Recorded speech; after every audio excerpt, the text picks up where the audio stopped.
Hello guys, magandang araw sa inyo. So nandito naman ulit kami sa dulo ng Vermosa Boulevard. Yan, ito yung dead end. Yan, yung gutter. Tapos, yan, kita-kita nyo na yan yung kabahan ng Vermosa Boulevard. Yan, ang ganda-ganda. No?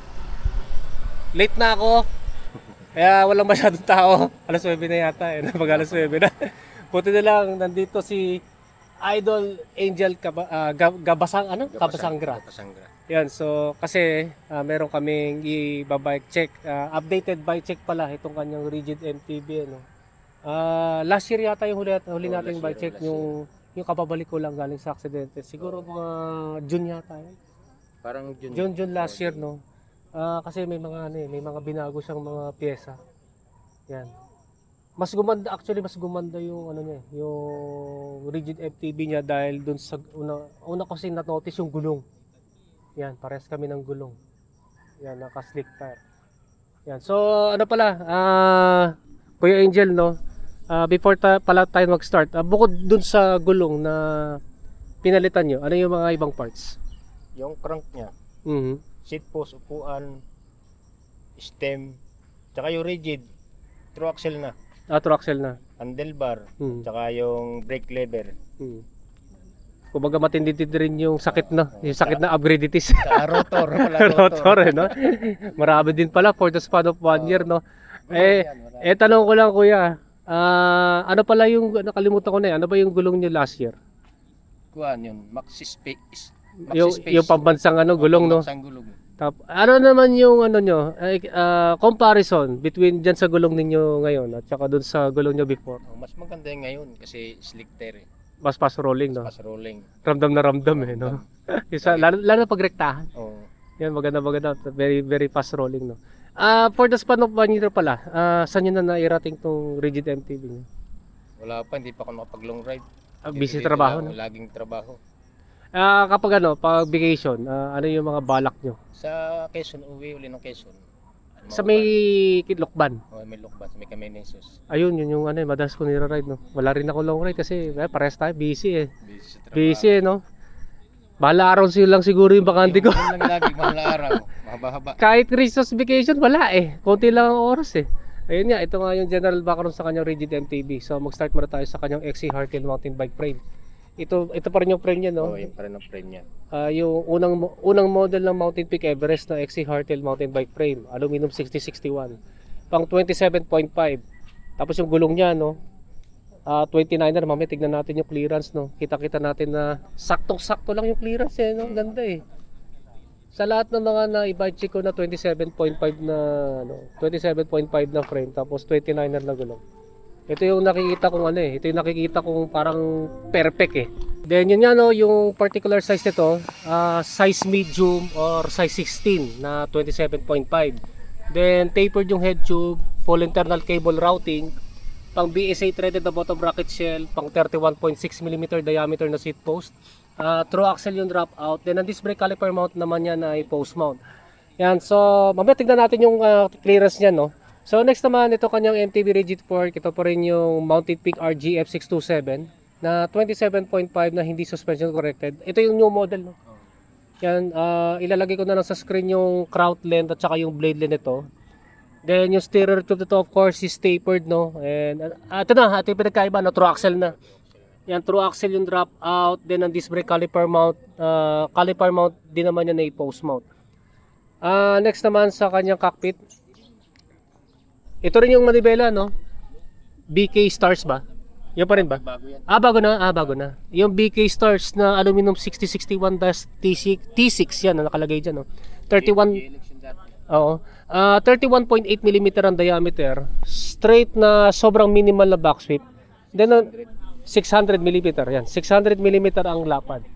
Then sa naman sa kanyang grips, weapon. Yan, weapon na MTB grips. Then sa stem naman, Mountain Peak. Matagal na ba to? Bago din. Bago rin yan. Ano pala yung haba nito? 100 mm. 100 mm. Negative 20 degree angle. Then 100 mm ang haba. Then sa naman niya, sa tapered headset niya, Mountain Peak na sealed bearings. Then next naman sa kanyang seat lamp, Mountain Peak din na aluminum Allen type, 34.9 mm ang diameter. Yung seat post naman niya ay Uno Advanced Project na aluminum 6061. 31.6 mm ang taba, 400 mm ang haba. Setback na may single bolt clamping system. Next naman sa kanyang saddle. Ayan, bago rin to, no, rock bros. Mukhang maganda pang long ride to, no? Mga pang long distance ride. Hindi masakit sa puwet. Magkano ba nabili nyo dito? 308 sa Shopee. Sa Shopee, no? 308. Yun yan, may butas sa gitna. Yan, malambot and flexible steel railings. Yan. Bumili rin kasi ako ng saddle kasi physique kasi yung saddle ko ngayon yan. Ang pogi, pero medyo masakit sa singit. Kaya naka-double padding ako bumili rin ako ng malambot na version yan. Pero Japex pa rin. Baka sakali ma-improve. Pero ito, curious ako dito mas maganda to no? Yan, ito yung kanyang saddle na no. So proceed naman tayo sa drivetrain. Yan, pambansang drivetrain ulit ito na naka 1x no. So wala kayong makikita na front shifter, front derailleur, tsaka extra chain rings. Yung kanyang rear shifter, yan 11 speed, indicated na ano to, Shimano. Teka. Tama no, Shimano Diore no. Kasi binakita ko series dito. Shimano Diore M5100 na 11 speed. Then, ano pala to? Ano pala tong series na to? Kung AB. Adapter ba yan? AB adapter. Sa adapter. Kaya akala ko series na shifter. Yung pala Shimano Diore pala to. Ng M5100. Next naman, yung kanyang crank. Shimano Diore na ano po ito? M5100. M5100 Shimano Diore na pang 4-post bit na pang 2x. 96 BCD asymmetrical sa isang chain ring sa inner part ng spider and 64 BCD asymmetric din para sa granny ring. 170. Yan, 170 mm ang crank arm. Then yung kanyang chain ring, yan pambansang chain ring. Decas rounded na 40T. Yan. Next naman sa kanyang pedals, weapon, Savage weapon na MTB clipless pedals. Arigo, yung chain, anong ulit to kuya? VG Sport na 11 na hollow plate no, naka hollow plate to kaya magaan to no. Then ito Shimano Diore M5100 po no. 1151 no. 1151 na 11 speed. Then ito nga yung kanyang RD, yun akala ko magasgas dumi lang pala. Yan, Shimano Diore M5100 na 11 speed. So ito nga yung sa kanyang drivetrain setup na kanyang MTB. Next naman sa kanyang wheelset, ito yung kanyang gulong no. Yan, Continental ayun, Contact Urban na 29 by 2.2 na wire bead na MTB Urban Slick Tire. Yan no. Kabibili pa lang yata kapal pa. Kapal pa So yun nga, clearance check na natin kasi ito 27.5 na frame. Ayan, and then 27.5 na rigid fork na hindi suspension corrected at saka itong 29 by 2.2 na Continental Contact Urban. Ayan, saktong-sakto lang kasi doon sa na budget ko na Elves na 27.5 na ano naman yun yung Vittoria naman na 2.25. Ganyan na lang Ganyan na lang. medyo risky pero to sakto lang no. Dito sa Mountain Peak Everest na unang model. Yan. Parehas lang maganda yung pagka suksok no, pantay.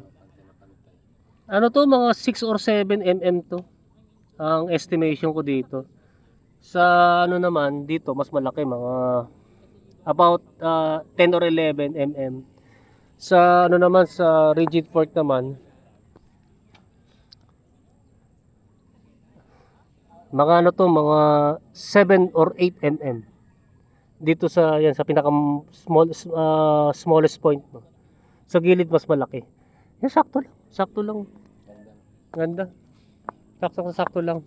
Then yung kanyang rims naman yan Sagbit Brooklyn na aluminum double wall and 32 holes. Spokes and nipples nga pala, ano pa? Ragusa no. Then itong kanyang hubs, Weapon Savage. yan Weapon Savage to na triple streeted Yan kasi type of free hub body, seal bearings. Check natin yung tunog nito kuya kapag naka free wheel.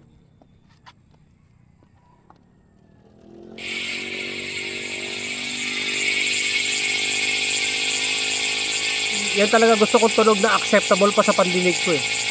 Yung Speed 1 Sniper, ang hirap na eh. Di ko na kaya pakinggan, sobrang dasakit. Oo.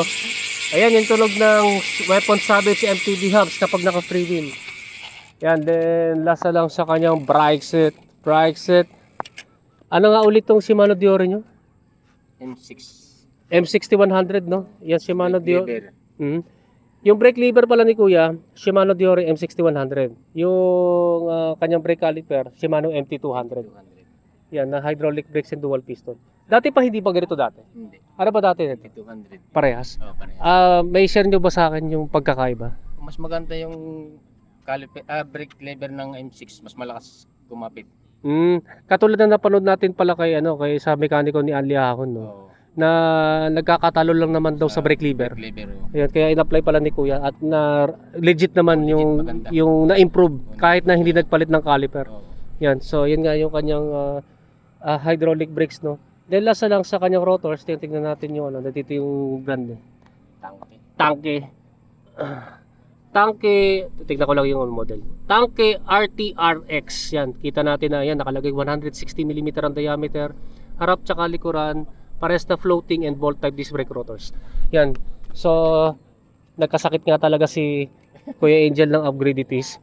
So, idol kuya pala, magkano pala yung total gastos ng reseta ni Doc? Siguro lahat mga 30 to 33 to 35. Ano ba dati? Nakalimutan ko rin dati. Ano ay 30 to 32. Ngayon parang Kasi medyo mura ng pyesa ngayon eh. Namura na. magkano nga ulit? 30, 32 to 35. 35. Ayan. 32 to 35,000 pala ito ngayon. No? Ito kanyang updated version ng kanyang Mountain Peak Everest 1 na rigid MTB ni Idol Angel Gabashangra. And that's it for this video. At nagsisimula na naman umambon. So kung meron kayong tanong regarding dito sa kanyang poging rigid MTB, comment na lang ninyo sa comment section down below. So Idol, mag-shoutout po kayo. Shoutout sa akin pamangking Kirby. Ayusin mo pag-aaral mo, okay lang mag-bike. Medyo Palagi. yung mga kasama ko sa PMTBR okay naman yung ginawa nila. Hindi na sila nagbabike puro kasi nag-aaral Kasi pag graduate naman pwede maibalik yun. Oo. Yan. So kuya, maraming salamat ulit sa pag-bike check ng MTB niyo. Yan guys, maraming salamat sa inyo panonood. Then don't forget to subscribe sa aking YouTube channel. Paki-click na lang yung notification button para matotally notify kayo. Yan guys, maraming salamat sa inyo and ride safe. Parang nagra-rap na rin. And ride safe po sa inyo. Maambo na. Maamon na.